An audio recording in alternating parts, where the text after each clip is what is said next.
இங்க ஒரு பொண்ணு பரதநாட்டியம் ஆடிட்டு இருக்கா. இதை பார்த்துட்டு படத்தோட ஹீரோக்கு ரொம்பவே பிடிச்சு போச்சு. அப்படியே அந்த பொண்ணை ஃபாலோ பண்ணிட்டே போறான். காலேஜ்ல ஒரு பையன் நான் உன்னை லவ் பண்றேன் என்னோட லவ் ஏத்துக்கோன்னு சொல்ல அவ பூவை வாங்கி கீழே போட்டுட்டா. இவனெல்லாம் சும்மாவே விடக்கூடாதுன்னு அப்பாட்ட போய் டைரக்டா சொல்லிட்டா. நேரம் அந்த பையனோட அப்பா அம்மாவை பார்த்து உங்க பையன் என் பொண்ணை லவ் பண்றதாவும் அதெல்லாம் செட் ஆகாது, நீங்க தான் என்ன காப்பாற்றணும் சொல்ல தங்கமான மனுஷன் என்ன அன்பா வந்து சொல்லிட்டு போறாரு. காலேஜ் படிக்க போக சொன்னா லவ்வா பண்ணிட்டு இருக்க நம்ம அந்த பக்கம் போன செருப்பு பிஞ்சிரும் பாத்துக்கோ. இப்படி அவளை பத்தின கேரக்டர் எல்லாம் தெரிஞ்சுக்கிட்டு நேர போயிட்டு பொக்கையும் கொடுக்குறான். லவ் சொல்லுவான் பார்த்தா கங்க்ராச்சுலேஷன் சொல்றான். எதுக்குன்னு பார்த்தா அவ கிளாஸ்ல டாப் வரான். உங்கள்ட்ட இன்னொரு விஷயம் சொல்லணும். அது என்ன?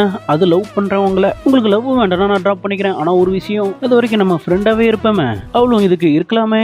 மறுபடியும் டைரக்டாவே ஹீரோட அப்பா வீட்டுக்கு போயாச்சு. ஹீரோ ஃப்ரெண்டா இருக்கலாம் தான் அப்ரோச் பண்ணிருப்பான். அதை டைரக்டா அவங்க அப்பாட்ட சொல்லாம ஹீரோட அப்பாட்ட போயிட்டு நான் உங்க பையனை லவ் பண்ணலன்னு சொல்லிடுவா. இவ சொல்றதெல்லாம் கேட்டுட்டு இதை ஏமா என்கிட்ட வந்து சொல்ற, டைரக்டாவே அவங்ககிட்ட போய் சொல்ல வேண்டியதானே. அவளுக்கு நிலவே தெரியும் ஹீரோ அந்த அளவுக்கு லவ் பண்றான்னு இவள. இப்படி ஹீரோட அப்பா சொன்னதை கேட்டோன்னா அவளுக்கு கண்ணுல இருந்து கண்ணீரா வருது. ஒரு பொண்ணு ஒரு பையனுக்காக கண்ணீர் விடு, ஆனா மனசுக்குள்ள ஏதோ இருக்குன்னு அர்த்தம். இவளும் உண்மையாவே லவ் பண்ணிருப்பான், ஆனா வெளிக்காட்டியிருக்க மாட்டா. நீதான் என் பையனை லவ் பண்ணலையே, அப்ப எதுக்குமா அழுற?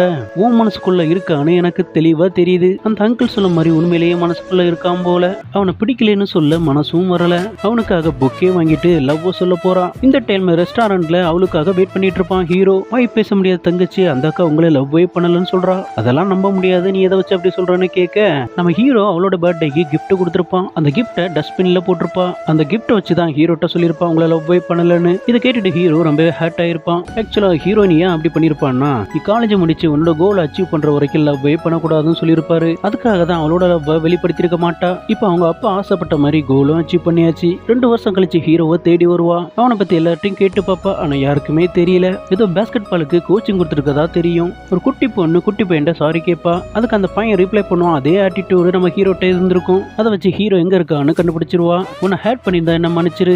அதெல்லாம் ஒண்ணு இல்லடா, உன்னை எனக்கு ரொம்பவே பிடிக்கும்னு கட்டி பிடிப்பா. இந்த கதை உங்களுக்கு பிடிச்சிருந்தா லைக் பண்ணுங்க.